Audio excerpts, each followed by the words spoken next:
Welcome to another day going around the largest island of mainland China. If you didn't see the previous episode, you should know that we arrived in the city of Sanya, which marks the halfway point and is very famous for being the Chinese Hawaii because it has some of the most beautiful beaches in the whole country. However, the most interesting thing that happened in that episode was that we found Lilo in a market where she was being sold as food. That's something quite common in this country, especially in rural areas when you're far from the big cities, because it's well known that part of Chinese cuisine includes dog meat. But this doesn't happen all over the country, it's only in some areas where it's considered quite a gourmet dish. Although I have to say that for what we paid, it doesn't sound like a high-end dish since it cost us 50 yuan. But anyway, yesterday we couldn't go out on the road because Lilo didn't want to move. She was paralyzed by trauma, and you can tell she's a little dog who has suffered a lot. She didn't wag her tail, she didn't bark, she didn't whine, she didn't come near us. And we decided to stop for a whole day to give her a bit of stability so she could get familiar with us. And today we're doing a test to see if it will be possible to continue this way, otherwise we'll have to find another solution. But the plan is to do 60 kilometers to the tourist area of Nanshan because, as we mentioned before, we have to be back in Shenzhen in 10 days and we still have 600 kilometers to go. Adventurous little dog, you're going to have enough adventures for 1,000 dogs. Our journey through the eastern half of the island begins in the Dadonghai district, a beach destination so popular with people from Russia that restaurants and local businesses advertise in their language. But today we're heading to a very different place, and even though we're passing through the less touristy side of Hainan Island, it's in this area where one of the most unique places we've heard about is located. Ocean Flower Island, the largest artificial island in the world, but we still have many kilometers to go before we get there. And several more days to go, so let's focus on surviving today. Be careful, it's coming out, it's coming out. Lilo, you're going to fall like that, don't do that. Let me see, wait a moment. No, Lilo, we're going to need a different solution. You won't be able to travel like that. We're probably in the most chaotic part of the route. We're passing through the city of Sanya, but Lilo is sound asleep. I was worried because at first she kept crying and wanted to get out of the box, looking like she might jump. But now she seems to have gotten used to it, and I'm sure she's going to end up enjoying it. Where are we going? Are we going along the west side? We're on the west side. We brought a guy, so we have to walk. Yeah, he's coming with us. Actually, we found him on the street. Yeah, we found him. Yeah, so he's very affectionate, so we brought him. He is the dog that came all the way from Heilongjiang, 4,000 kilometers to the island. That's what we want to do, that's impressive. If he could do it, surely we can too. Yes.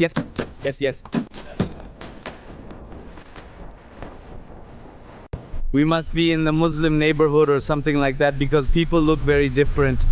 The girls who just passed by with the child looked like they were from Turkey or something like that. It's curious, isn't it, that there's a Muslim district here? I didn't know. 26 kilometers later, we finally arrived at the first stop of the day, which is the village at the end of the world, or as they call it in Chinese, Tianyazhen. And they call it that because this is one of the southernmost points in the whole country, which is why it was said to be the farthest you could go from the capital of the empire. And look, these are students from the end of the world. Saludos! Greetings to the students from the end of the world. Everyone is ignoring me. This is one of our favorite places in China. Not only because of the mythology behind the village at the end of the world, but also because it has beautiful beaches and decorations that remind you of Santorini, the Greek island. And it's really not an exaggeration, you'll see it now. They tried to adapt the colors and the buildings, the architecture, so that it's like a replica of Santorini. Little traveler dog, welcome to Greece. This is one of the many villages that make you feel like you're outside of China in this country. And there are some really interesting ones, and you don't see much Russian influence anymore. It's like the Russians are concentrated in the Dadonghai area, and here the tourism is local. You no longer see signs in Russian restaurants, nobody speaks to us in Russian. This is a destination that's not very popular with foreigners because it's usually advertised on Chinese social media. The only video I've seen on YouTube in Spanish about this place was made by us, and it wasn't very popular. But maybe if you help us with a like and a subscription, it might do a little better. We would really appreciate it. While we were in this town, we also asked how much the rent was, because back then we were looking for a place to live. How much was the rent around here? Full fur? Like 2,000 4 yuan for a room. It turned out it wasn't that cheap, because for the people who live here, it's not really worth it to rent long term. Because during vacation periods, they can triple the price and make more than renting by the month. It's a phenomenon that also happens a lot in beach areas in Mexico. For example, in Mazunte or Puerto Vallarta, many won't rent long term since it's less profitable for them. This place feels really lively today. The last time we were here was during the typhoon season, but those were the only 2 sunny days we had. We spent them in this place. If you were wondering why it's called the Chinese Santorini, just look at these beaches. We actually stopped here to eat, but after eating we can take a walk to give our backsides a little rest, because it really does take a toll. If Noelia is good at remembering anything, it's good pizza restaurants, or should I say pizzeria. And it was like 2 years ago, I don't remember. We were actually at this restaurant and we're really glad they haven't closed, because they have exceptional pizza. What is this? It's our baby. Do we need a bicycle? Yes, we've had it for a few days. 先领养它。 We took it to the market. How lucky. They can... Come in, thank you. Look at this beautiful restaurant. It's like a classic Chinese garden, and the restaurant is gorgeous. And the pizza, how is it at Pizzeria? Just to show you a little bit of why I remembered this place so well. Look at how this pizza looks. Mitzi, do us the honors. Just like we remembered it. It's delicious. Say no more. Let's finish it, because we have to keep going. Now that we've finished eating that delicious pizza, it's time to take Lilo on her first official walk as a member of Team Rocket. And what better place to do it than this wonderful beach? The vet told us that this type of dog is extremely resilient, and that she'll probably be fine as long as we don't let her get close to other dogs. And preferably we shouldn't put her down on the ground. She said we can set her down at the beach since the sand stays clean, because it's always moving. Today she'll see the ocean for the first time. How beautiful.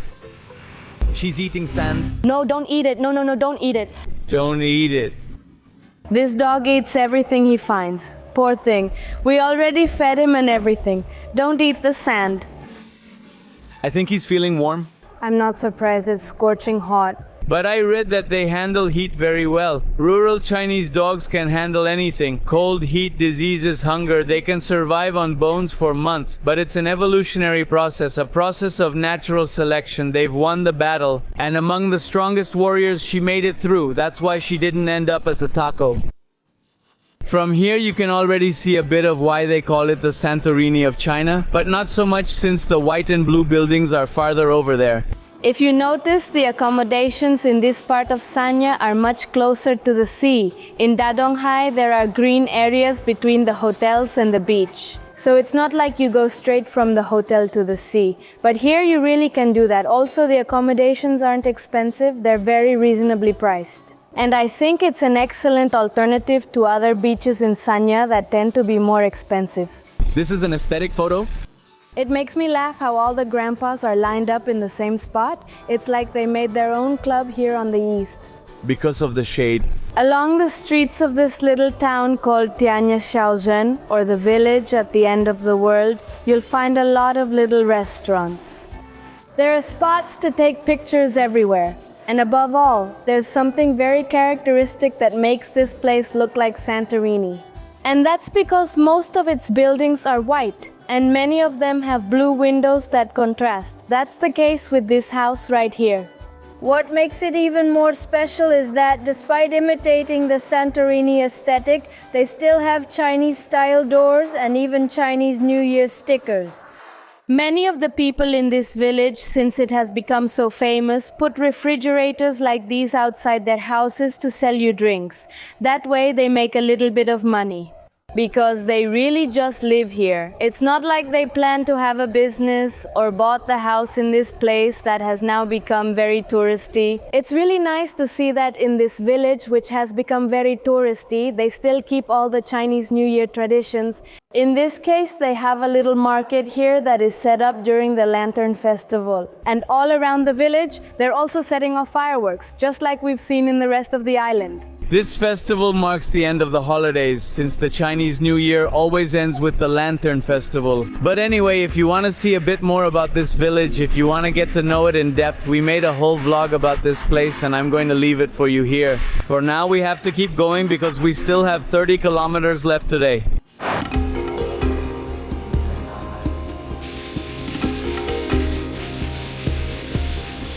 Our little dog couldn't have been born at a worse time, because when she was about a month and a half old, the Chinese New Year festivities began. With that came fireworks going off all over the country. And it gets crazy, as you saw in the Wechang episode. In fact, that's the reason why we had to leave Tianyatsung early, which is where we were at the time. Because an incredible amount of fireworks started going off due to the Lantern Festival, which is today. In fact, it's such a shame because today there's going to be a parade to celebrate and it looks like it's going to be interesting. But having a little dog nowadays also means responsibility, and with that comes certain limitations like this one. I think today we're not going to escape the fireworks. We should have brought face masks. It's like smoking the whole way. This is another thing that has surprised us while riding our bikes. What I have to my right is a bullet train station. It hasn't been inaugurated yet, but you have no idea how many lines and stations like this we've passed. They're still building everywhere. No matter where you go, there's always construction going on. Every year they open new infrastructure that improves the lives of the locals. I'm sure that when they open this station, this place is going to develop a lot. Come and see, come and see. Oh. If you've been following the series, you probably know that a few days ago we passed by an island called Boundary Island. That name was given to it precisely because from that point on the climate changes, and you can really feel it since here it's brutally hot and humid here, and it feels really oppressive, especially with this blazing sun. The good thing is that little buddy is in the shade. Don't you feel the humidity? Well, yes, Caillou, but all I can do is think that at some point today it will be over. Right now I'm remembering a comment on one of the videos from the series. It said, "I don't believe they're actually doing the journey by road. I think they're taking the train from place to place. I don't believe them. Why do they suddenly just show up at the interesting places?" Well, look, sometimes I think about it. But Noelia would never allow me to do that. Geyer? Where is the path? The path goes to the path, but on this higher map it says we're going to go there. It's here, this is the place, and the work is being taken care of. And the route says you have to go here. Could you look at this script, because we don't know how it's going to go. It says we're going to go this way. The route shown on the map goes through here, but it won't let us pass. Maxi. Two spokes just broke on me again. What's up with this bike?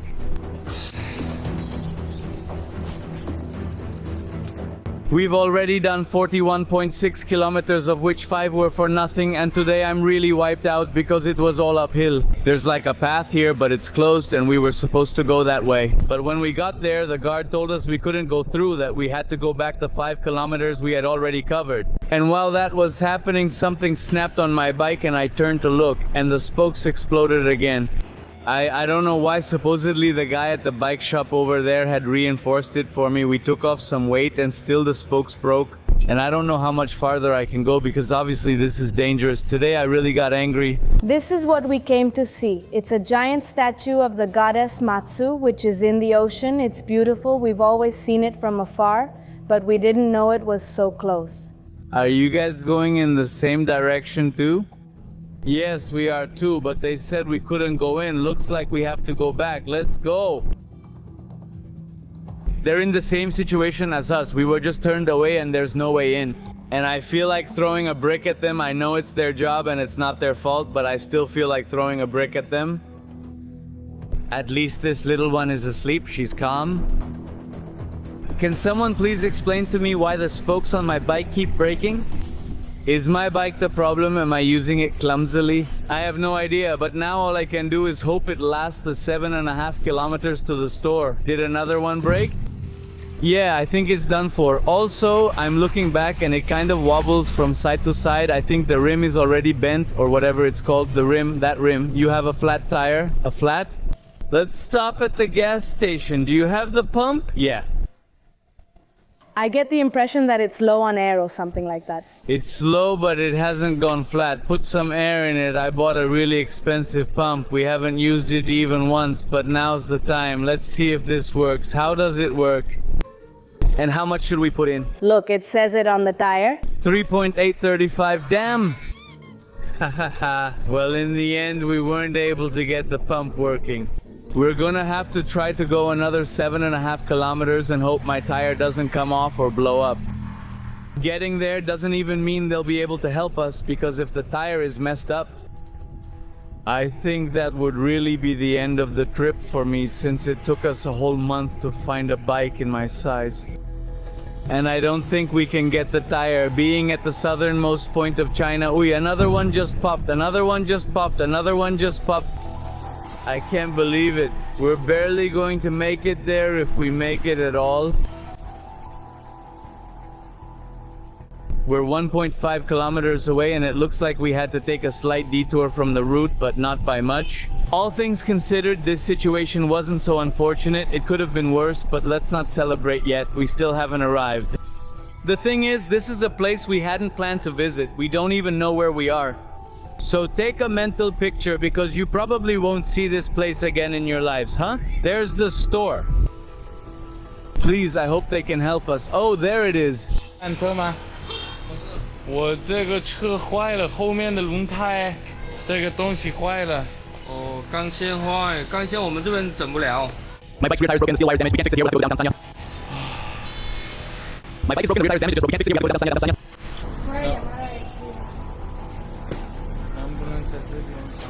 My bike broke down. Well, they couldn't help us here. They said we'd have to go to downtown Sanya, and downtown Sanya is 52 kilometers from here. The last time this happened to us, I had to go 22 kilometers and it felt endless. It took us the whole day. Now it would be 52 there and 52 back. Obviously, we would do it in a moving cart, but it would still take a while and cost a fortune. They're going to think we're making up these problems. There's the second bike shop in town. Let's see if they can help us. It's the brand that Noelia has, XTS, which has given her far fewer problems than mine. Well, this shop looks much better. Hi, we just called you. My wheel is shot. The wheel is shot?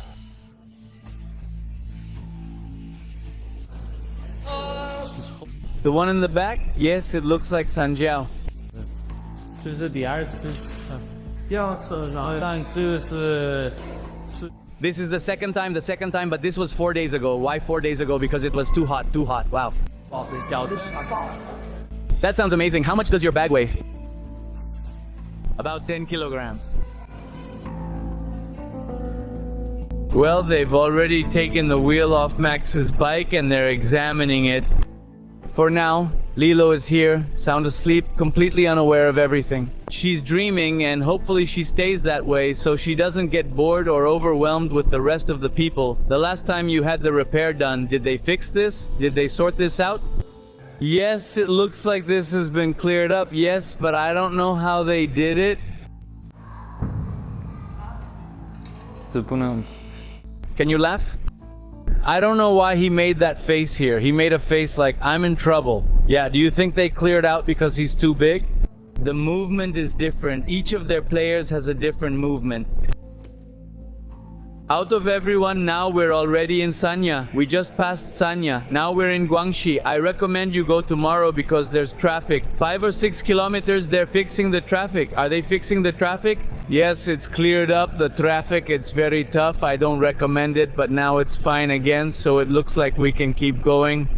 And he told me that he can't guarantee anything because he says each spoke has a different load capacity. Not all of them are the same, so he doesn't know what capacity the others have, and they might keep breaking, but for now he says we can keep going and that further ahead, if something happens, there are more stores. For now it's 7:36, and they told us that the next 20 kilometers are going to be hell. I mean, tomorrow won't be easy at all, as if today had been.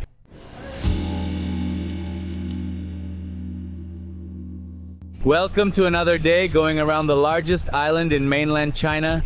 Today is the first day we've had a pretty significant drizzle. Furphy still has his rain jacket, but I decided to send everything back so I wouldn't have to carry extra weight. But the biggest problem isn't us, it's her, the girl. Lilo goes in the back in her little delivery box, which I think isn't so bad. Fortunately, the little box is very well insulated, and we made some little holes in it. So she's going to be dry and warm, which was what worried us the most. The only thing is, yesterday they told us at the bike shop, because by the way, Max's wheel broke again, that the next 20 kilometers we're going to travel today are terrible. They're under construction, they're doing repairs, and to top it off, it's raining today. In fact, they recommended that we not leave yesterday. Since it's getting dark, the road is dangerous with potholes and heavy traffic, and we have to do it in the rain, but we can't wait any longer as there's no other option. So we stayed here waiting during breakfast for a while to see if it would let up, but now we see it's going to rain all day, so we have to go. It's 9:42 in the morning, let's do this. I suppose it's best to start getting used to getting wet today.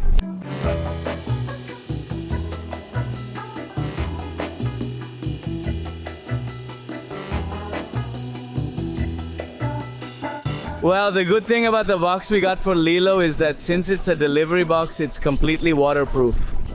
But this way she stays dry and calm, because since she's a puppy, we can't bathe her yet. But that doesn't stop her from having some pretty crazy adventures since she was just 2 months old. Today we left the district of Yinghe in Sanya, and our plan is to travel 60 kilometers, but we were told that the next 20 are the worst of the whole route. So we're not sure what might happen, especially in these conditions. My feet are already soaked, same as me. Damn, it's gonna be a pretty long day. Where?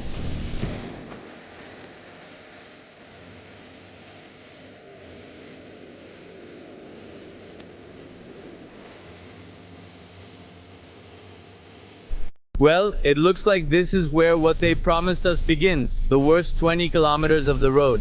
If it's like I see it right now, it's not that bad, but I still don't want to celebrate too soon. The problem here is that you can't see the potholes with the rain. I have no idea where there might be a hole and where there isn't. Careful there, no, it's going to take us all day to get through. The good news is it stopped raining. The bad news is we've reached the worst part of the road. And the best news, let's see how it is. Lilo and Stitch is going really well. Well, now that it's not raining anymore, let's open it up for Lilito so he can see the road and so he doesn't get bored. The good thing is it's not hot today.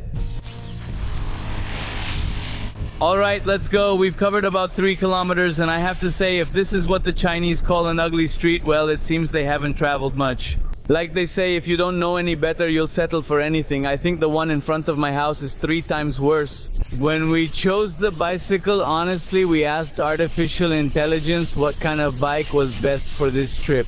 It told us that most of the road was very well paved and that a road bike would work for us. But at the same time, it was likely that we would want to take detours or go on rougher routes, and for that it was better to have a gravel bike. Honestly, it's helped us a lot. We've already had 2 or 3 situations where it was useful. In China, road bikes are great since most roads are well built, and this isn't a sponsorship. But you already saw that Noelia's XDS has held up much better than mine, which is a giant and was more expensive. Now I feel like I would have wanted an XDS, too bad they didn't have my size.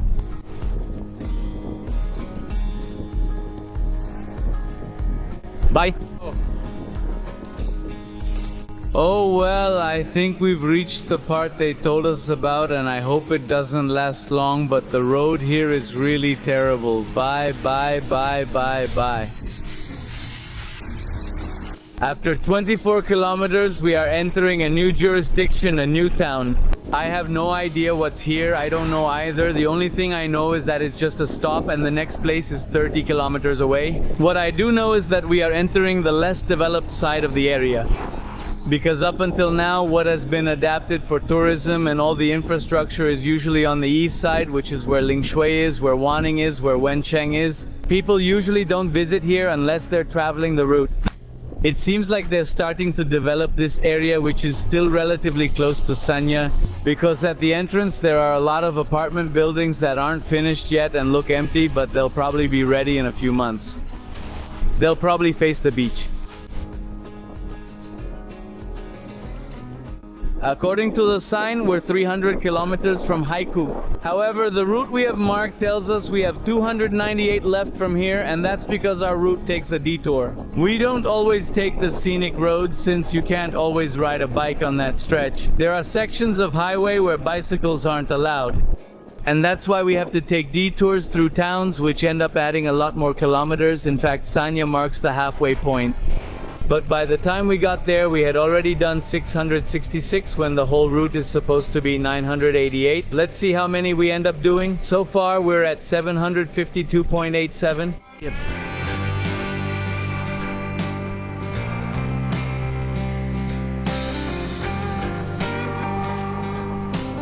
We had some complications along the way. Originally, we were supposed to make a stop to pick up some packages, but one thing led to another, and in the end, the packages weren't there. We had to send people to look for them. They kept us waiting, and we took a little nap. Night fell on us in the middle of the road, and we couldn't see anything at all. So we decided to pedal for our lives, and honestly, we forgot to record.